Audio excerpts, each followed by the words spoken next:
नमस्कार मित्रों, स्वागत है आप सबका।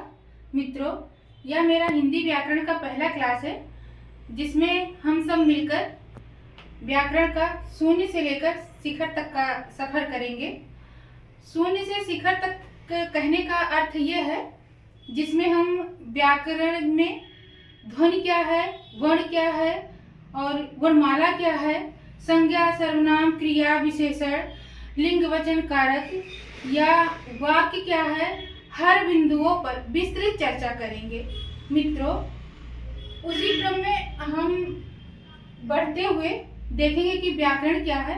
और ये जो मेरा व्याकरण का सीरीज है, ये व्याकरण का जो क्लास है, वो हर वर्ग के विद्यार्थियों के लिए बहुत ही उपयोगी होगा। मित्रों, जैसे अगर हम प्रतियोगी परीक्षाओं की बात करें, एनबीएस हुआ, केबीएस हुआ, टीजीटी, पीजीटी, एनबीएस, केबीएस का, यूपी का हुआ या डीएसएसबी हुआ या बिहार का हुआ या राजस्थान, मध्य प्रदेश, हरियाणा, छत्तीसगढ़, किसी भी राज्य का अगर टीजीटी, पीजीटी का पेपर है या कहें नेट जेआरएफ कहें, असिस्टेंट प्रोफेसर का कहें, किसी भी प्रतियोगी परीक्षा की बात करें या वनडे एग्जाम जो और होते हैं जैसे यूपीपी हुआ या और कोई एग्जाम हुआ जहां पर हिंदी व्याकरण से प्रश्न आते हैं, तो ये उन पेपर में, उन परीक्षाओं के लिए यह कक्षा बहुत ही उपयोगी होगा। अगर हम एकेडमी की बात करें, जैसे हाई स्कूल, इंटरमीडिएट और ग्रेजुएशन हुआ या पोस्ट ग्रेजुएशन हुआ, उसमें अगर विद्यार्थी हिंदी विषय से पढ़ाई कर रहा है तो व्याकरण का प्रश्न आता ही है, तो उन विद्यार्थियों के लिए भी मेरा ये कक्षा बहुत ही उपयोगी होगा। आइए हम कुछ चर्चा करते हैं। सबसे पहले हमने बात किया कि हम बात कर रहे हैं आज व्याकरण का, तो व्याकरण क्या है, व्याकरण किसने बनाया, व्याकरण का इतिहास क्या है, इन 4-5 बिंदुओं पर हम लोग थोड़ा चर्चा करेंगे। जैसे यहाँ लिखा हुआ है कि हिंदी व्याकरण, जो हिंदी है ये हमारी राजभाषा है, इसकी लिपि देवनागरी है और हिंदी का जो शब्द है हिंदी, ये फारसी भाषा का है। इस पर हम विस्तृत चर्चा जब हम हिंदी का भाषा पढ़ेंगे, हिंदी भाषा पढ़ेंगे, उसमें भाषा पढ़ाते समय, भाषा विज्ञान का क्लास लेते समय बहुत अच्छे से इस पर चर्चा करेंगे। आज हम बात करेंगे व्याकरण का कि व्याकरण क्या है। व्याकरण का अगर हम शब्दों में बात करें कि व्याकरण क्या है, इसकी परिभाषा की बात करें, तो व्याकरण वह शास्त्र है जो किसी भाषा का शुद्ध प्रयोग का ज्ञान सिखाता है। व्याकरण ऐसा शास्त्र है जो किसी भाषा को कैसे बोला जाए, कैसे लिखा जाए, कैसे पढ़ा जाए, यह सिखाता है। हर भाषा का अपना व्याकरण होता है, तो हिंदी का व्याकरण कैसा है, यही सब जानने का हम कोशिश करेंगे कि इस व्याकरण का इतिहास क्या है, इसको किसने बनाया और ये इसकी आवश्यकता क्यों है, भाषा में इसकी आवश्यकता क्यों है। इन्हीं 4-5 बिंदुओं पे हम लोग मिलकर चर्चा करेंगे। आइए व्याकरण के इतिहास के बारे में कुछ चर्चा करते हैं। व्याकरण के इतिहास के बारे में चर्चा करने पर हम कुछ कहानी के रूप में सुनाना चाहते हैं आप सबको। जब हम व्याकरण के इतिहास में जाते हैं तो ये सोचते हैं कि क्या जब मनुष्य आया था तो उसके पास व्याकरण का नियम था। जैसे कि हमने पढ़ा कि व्याकरण वह शास्त्र है जो किसी भाषा को शुद्ध प्रयोग का ज्ञान सिखाता है। तो क्या जब मनुष्य बोलना शुरू किया तो उसके पास व्याकरण का ज्ञान था? उसकी बात तो नहीं, तब मनुष्य के पास व्याकरण का ज्ञान नहीं था। उसकी जो भाषा थी वो संस्कृत थी, उसकी जो भाषा थी वो संस्कृत थी, और संस्कृत जो है वो देववाणी कहा जाता है, देवों की भाषा थी, यानी उच्च कुल की भाषा थी।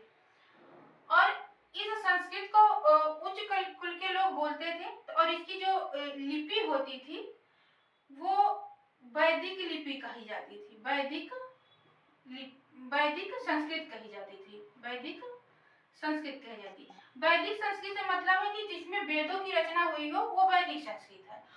और जब जो ये वैदिक संस्कृत थी, यानी कि जो हमारा वेद है, उसमें जो व्याकरण का नियम था वो बहुत ही कठिन था, बहुत ही टफ था, जिसको जो और जैसे जो उच्च कुल के लोग थे वही लोग उनको समझ पाते थे, या ज्यादा ज्ञानी होते थे, या हम कहें जो ज्यादा विद्वान होते थे या आचार्य होते थे, वही लोग समझ पाते थे।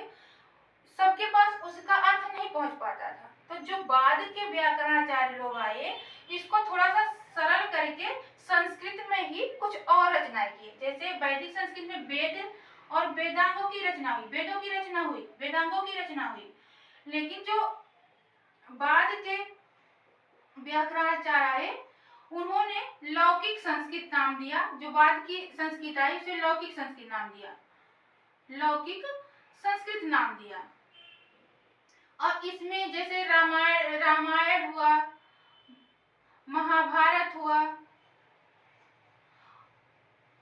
और तमाम रचनाएं इसी लौकिक संस्कृत में की गई, जिसको पढ़ने में थोड़ी वेदों की अपेक्षा थोड़ी आसानी थी, थोड़े आसान तरीके से सब समझ सकते थे।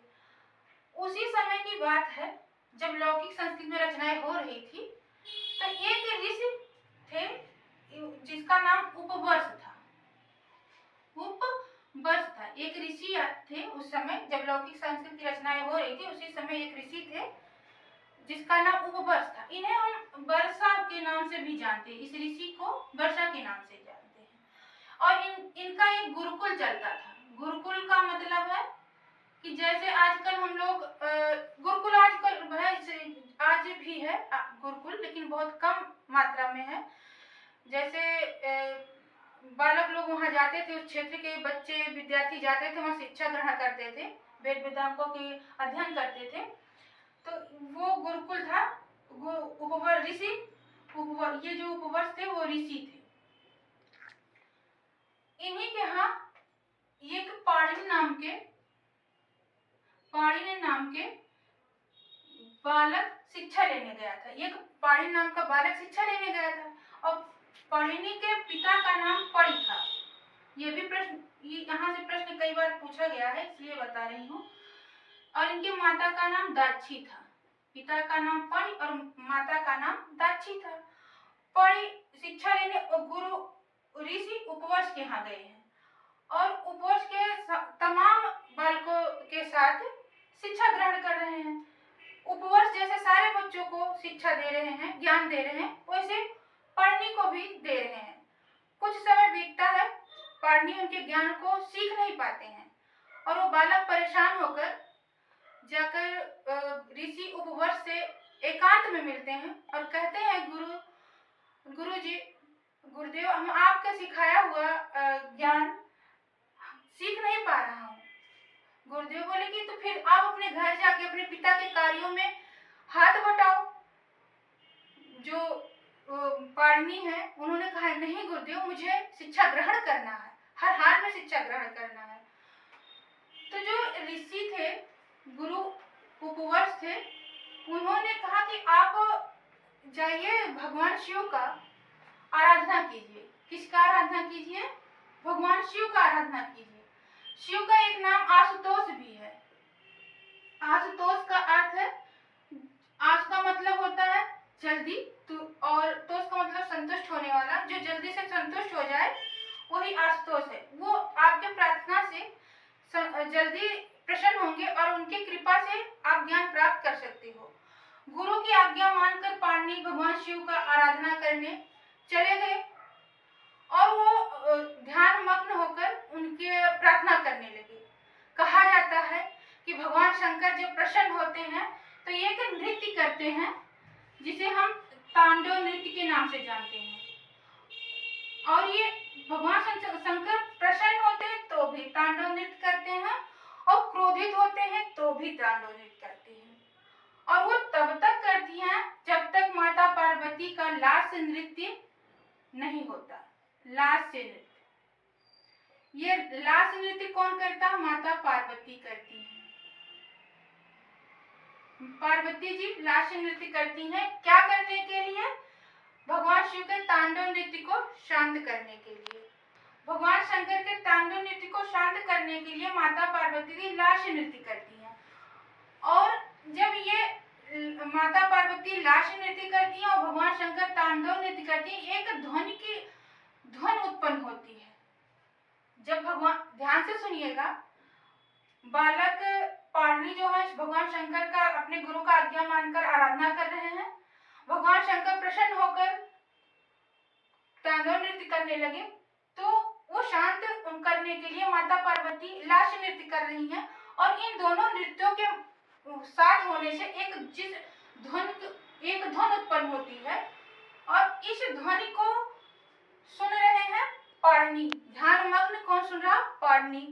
भगवान शंकर का ये तांडव नृत्य और माता पार्वती के लास्य नृत्य से जो ध्वनि निकल रही है, उसे शांत बैठे ध्यान मग्न बैठे बालक पारनी सुन रहे हैं। और सुनने के बाद मित्रों, जब हम कहीं एकांत जगह बैठते हैं और उधर से अगर कोई रेलगाड़ी जाती है, तो अगर हम ध्यान से उसको सुनते हैं, जैसे लगता है वो कुछ कह रही है, छुक छुक छुक करके आवाज में वो कुछ हमसे कहती हुई जा रही है। इसी तरह ठीक जब पारनी जी बैठे हुए हैं, तो वो दोनों लोग तो नृत्य कर रहे हैं, लेकिन उसमें जो ध्वनि निकल रही है, उनको लगा वो कुछ हमें सिखा रहे हैं, उसमें से कुछ वर्ण निकल रहे हैं। क्या निकल रहे हैं? कुछ जो ध्वनियां निकल रही है, उसमें कुछ वर्ण निकल रहे हैं, और उन वर्णों को पारनी जी लिखते हुए चले गए। और लिखते लिखते इन्होंने 14 सूत्र का निर्माण कर दिया। कौन? पारनी ने 14 सूत्र का निर्माण किया, और इन सूत्रों का नाम रखा महेश्वर सूत्र। महेश्वर सूत्र। अब जब पारनी जी का आंख खुला, उन्हें होश आया, तो उन्होंने देखा कि हमने 14 सूत्र का निर्माण कर दिया और उसका नामकरण किया महेश्वर सूत्र। और इन महेश्वर सूत्र को लेकर जिन वर्णों को इन्होंने लिखा था, उसी को लेकर इन्होंने ग्रंथ का रचना किया, जिसका नाम रखा अष्टाध्यायी। अष्टाध्यायी। एक बार फिर से हम दोहराते हैं। भगवान वो क्या नाम है, ऋषि उपवर्ष के यहाँ पारनी बालक जाता शिक्षा ग्रहण करने, उसको कुछ समझ में नहीं आता। वो गुरु का आज्ञा लेकर, गुरु कहते हैं कि आप भगवान शंकर का आराधना करो और भगवान शंकर चाहेंगे तो आपको ज्ञान प्राप्त होगा।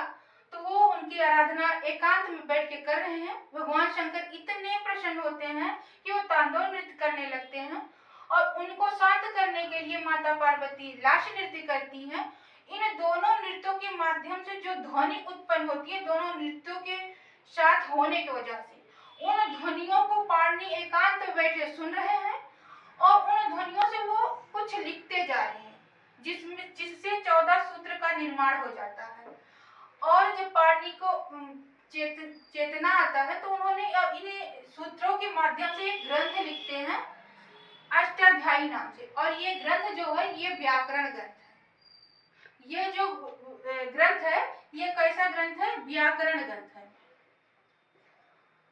मित्रों, यही जो है व्याकरण ग्रंथ जो है, इसी का सरल कर करके हम लोग आज हिंदी में व्याकरण के नियमों को पढ़ते हैं।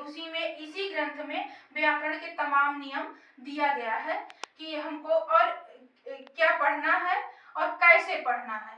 तो इस व्याकरण ग्रंथ में जो महेश्वर सूत्र है, ये जो महेश्वर सूत्र है, इसके 2 वर्ग हैं, जिसे एक पहले वर्ग को इन्होंने अच कहा और दूसरे वर्ग को इन्होंने हल कहा। अब इसी अच को हम लोग हिंदी में स्वर कहते हैं, और इसी हल को हम लोग हिंदी में व्यंजन कहते हैं। व्यंजन कहते हैं।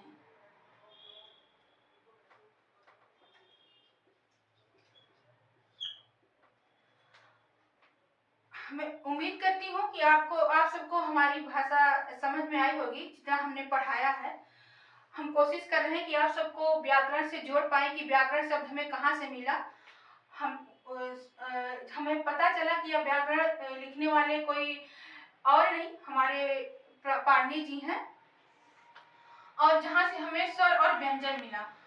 अब आगे के चर्चा में हम इस स्वर और व्यंजन पे करेंगे कि स्वर क्या है और व्यंजन क्या है। मित्रों, अभी तक हम जितना पढ़े हैं, उसमें प्रश्न प्रतियोगी परीक्षा में कहाँ से बनता है, ये इसके भी हम चर्चा कर लेते हैं।